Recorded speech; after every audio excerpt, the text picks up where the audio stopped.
I'm Priscilla Barrera with the Investing News Network, and here with me today is Daniel Jimenez of Ely Markets. Daniel, thank you so much for joining me today. Thank you very much, Priscilla, to have me here again. And we're entering the second half of the year. I wanted to start by asking you about the main trends you've seen in the lithium space so far, and if your forecast for supply-demand has remained the same since the start of 2023. So, the demand or our forecast for the year has not changed significantly. For us, to be honest, it was also quite surprising, the reaction of the markets at the beginning of the year on this sharp price drop.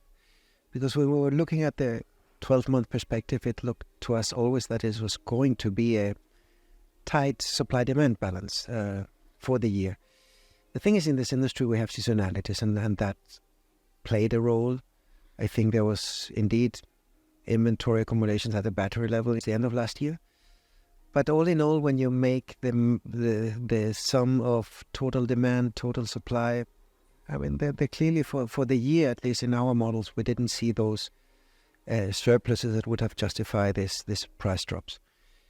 And when we look at what has changed in our models, I would say on the demand end, we continue exactly with the same forecast we had at the beginning of the year. On the supply, we have little by little had to delay lithium units which we were expecting to be in the market this year because of the delays we have heard or lower production rates we have heard of different producers all over, hard rock, brines, everything, which is not unusual in this industry. And in terms of prices, have prices performed as you expected? I guess we've seen a little bit of rebound starting in May. Do you think that will continue? Will they remain at these levels for the rest of 2023? We, in our models, again, we would think prices, or at least we see this tight market. So we think that prices will be above marginal cost of production, which today is probably in the low 30s. Will it be 40, 50, 60, 70? It's harder to say. But yeah, I mean, I don't see it as impossible that we see again $60 or $70 price levels towards the end of the year. When it comes to supply, let's talk a little bit about supply. We know South America will play a key role in the space going forward. I wanted to ask you about the moves we've seen in Chile, trying to gain more control of its lithium industry. Should this be seen as a risk or perhaps as an opportunity for the sector? At what point should investors start to get concerned or should be concerned? The Chilean national lithium strategy, which has been outlined recently, I think we have to look at it from two angles. One is how it affects existing operations in Atacama, and then what happens with all the rest. For Atacama, what the government said is what contracts which are today in place are going to be respected, which should be no surprise, but or should be normal. But yeah, okay. 1 year ago we were not so sure.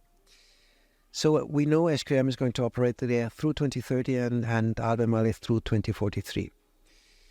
The government also said that they want Codelco to try to negotiate an early entry with into both of the operations. I think from Albemarle's perspective, with the contract expiring in 2043, with what I think is limited possibilities, increased production, I think it's unlikely that there's any reasonable agreement which can be reached between Albemarle and Codelco. But with SQM, there could be possibilities. SQM's production through 2030 is limited by a production quota they have. So the government, or Codelco in this case, could give the project an increased production quota, an extension of the agreement with SQM, and by doing so, generating significant value in the form of additional incremental lithium units before 2030, and maybe even significantly before. So I think there is value to be created, and I sincerely hope that they can reach an agreement by which the operation can produce more lithium than the probably 240 with 1,000 SQM is projecting today for through 2030. Now, when we look at all the other resources in Chile and how they might be affected, or how they are affected by this plan or strategy, I think it has made producing lithium in Chile very expensive, because essentially they have said, first of all, we want any new project to use DLE and reinjection of brines. Those are technologies which are not proven, no economically, no technically, no environmentally. I mean, nobody has proven that you can reinject brines at a high rate into a salt flat and what the effect of that is. Secondly, they have said the tax burden will be at least that of Atacama. I mean, Atacama has an enormous tax burden, but it's the best resource in the world as well. And that tax burden was put in once it was put as a bargaining for an extension of a quota. So it was a different situation. I think it's highly unlikely that you will want to invest in a project in Chile under those circumstances, because you know already that your cost of production, including taxes, will be significantly higher than any other jurisdiction in the world. And third thing is that if the government deems the project to be strategic, they will take 50% of it. They haven't anywhere said that they're going to contribute with capital. I think it is from a country point of view, it has been a very bad proposal to the investment community. Right, and I wanted to touch a little bit more on direct lithium extraction. I know you just talk a little bit about it, but your thoughts on this technology. Will it happen? What other things should investor consider when looking at projects using this technology? Look, DLE technologies is a big array of technologies, and I think we have to think of them separating what is brines in salt lakes with maybe very low or great lithium brines in other places of the world. What I would say for salt flats in the Andes, where there is very little water, fresh water, to me it seems like difficult that there will be any successful operation of DLE technology be set up in the next 5, 6, 7 years. And here I simply look at what SQM and Albemarle are doing. They are the parties which have the more to benefit of a successful DLE technology. Because, I mean, they could double, triple their production maybe. And you imagine the amount of value they could generate if this technology would work. And as far as I can tell, they have not made any decision in that direction, although both companies have been for years invested several $1 million. They have teams working on it. They have trials going on. So this is going to be still many years away from, I would think. But then you have the other brines. You have these brines in Canada related to oil and gas, Smackover, geothermal brines in North America and California or in Europe. Well, for those technologies, for those type of brines, you have no other option probably technically than using. And how close they are to get that, I think, is also uncertain. But to put it in simple, we don't have any supply coming from these technologies in the next 5 years. All right. And you're also a board member of Galan Lithium, which is developing a project in Argentina.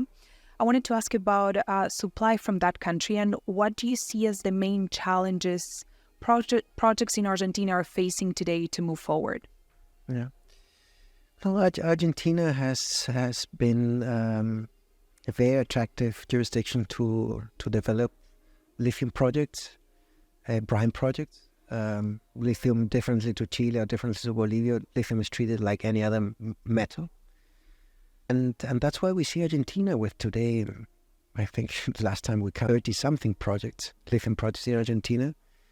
I'm quite sure that by the end of this decade, we will have there will be at least 10 operations producing lithium in Argentina, and Argentina will, towards the end of this decade, surpass Chile as the probably the biggest lithium producer, if maybe the second if China grows more. But basically, and this is work which started not with the last boom. All this work started 10 years ago, 15 years ago even. So it's not something you build from one day to the other. And Argentina did it well. On this now I can talk from a personal experience with Galan Lithium. The support you get from provincial governments to develop is really unbiased, being Chilean. And I would say unbiased, like most of the jurisdictions, when you think of North America or Europe, were extremely difficult to develop lithium mines. So Argentina has done a great job on that. Biggest challenges, I think that's a challenge which the whole industry is facing, lithium industry globally, and that's know-how. From 300,000 tons in 20 has to grow to 3 million or more in 2030. That means that in average, the yearly growth is equivalent to the total production of 2020. Where do you get that know-how? Where are the people, the technical people who know about equipment, about process, about mining, this type of hydrogeology, modeling? This is the big challenge. In other parts of the world, you have to add also permitting. But I would say those are, to me, the big difficulties today. Let's stay with the topic of know-how to bring projects online. We heard at this conference that one of the ways that companies might get that know-how is through mergers and acquisitions. Do you agree with that statement, or what other options do you think the industry has? Yeah, indeed. And I think the merger between Livent and Alchem will certainly allow each of them to benefit from the know-how of the others. And I would say from a brine perspective and downstream chemistry, Livent has much to contribute to this merger, whereas Alchem, with their know-how on mineral mining and concentration, will also have significantly to contribute to the mineral projects Livent had. So I think, yes, it's a very good way to share the limited know-how which is in this industry. In this particular case, because things are there. For the rest of the players, those who want to start, it is difficult to get know-how. But I would say, maybe as a rule of thumb, brine know-how so far has primarily been concentrated in Chile, Argentina. And I would say more in Chile and in Esquerra. The mineral mining and concentration know-how is in Australia, nowhere else. And finally, mineral refining, that is concentrated in China. So if you want to develop a mineral project anywhere in the world, you bring Australians in and Chinese in. That is the team you need. Another topic I wanted to get your thoughts on is legislation. We are approaching the 1-year anniversary of the Inflation Reduction Act. Do you think this has been a positive move for the industry? And what else could be done by governments to help the lithium industry? I think it has been positive for the lithium industry in the sense that it has confirmed that North America, or the US in particular, is going into this EV revolution wants to go at a higher speed than it has gone. So I think from that perspective, for the lithium industry, it's a fantastic news. It is also helping quite economically in a significant way to develop all the downstream. Whereas for mining, that has not been so clear. If you ask me what I would, if I was the US government, what I would do first to facilitate mining in the dependence of lithium coming elsewhere, it's facilitating permitting. And today, I don't know, there are only two, as far as I recall, two projects permitted in North America, Canada and the US. And with a pipeline of projects which is huge. But every year you come to these conferences and you see many projects. Why are you permitting? Well, the same where it was last year. And that is not good. And that's where governments could help very much. I think financing is not such a big constraint.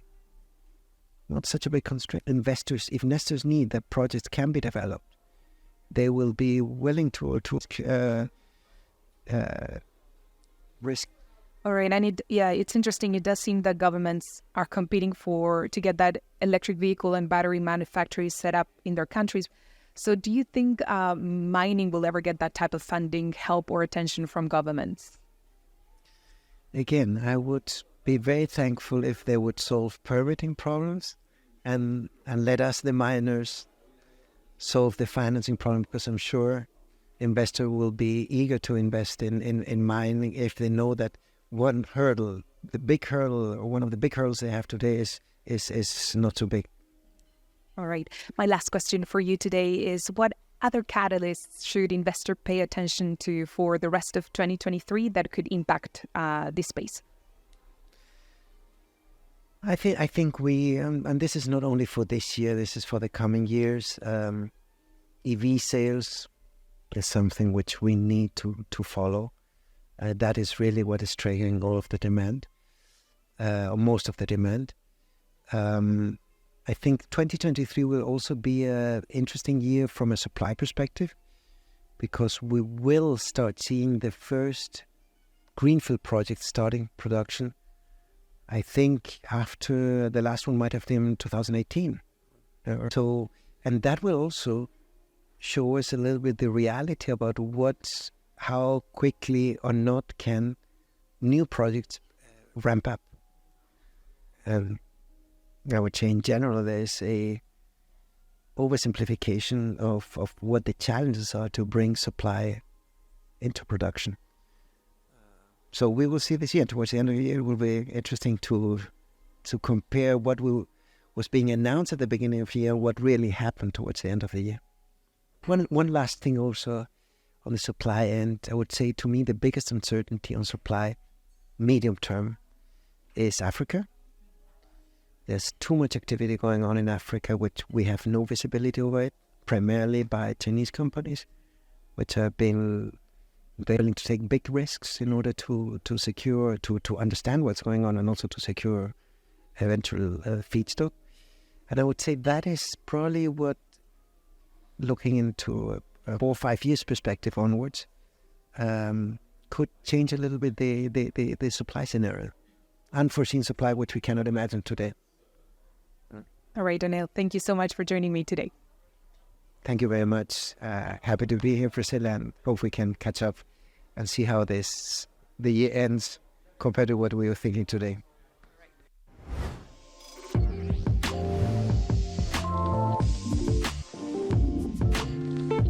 Thank you for watching. If you like this video, make sure you subscribe to our channel. We'd also love to hear your thoughts, so leave us a comment below. We'll see you next time.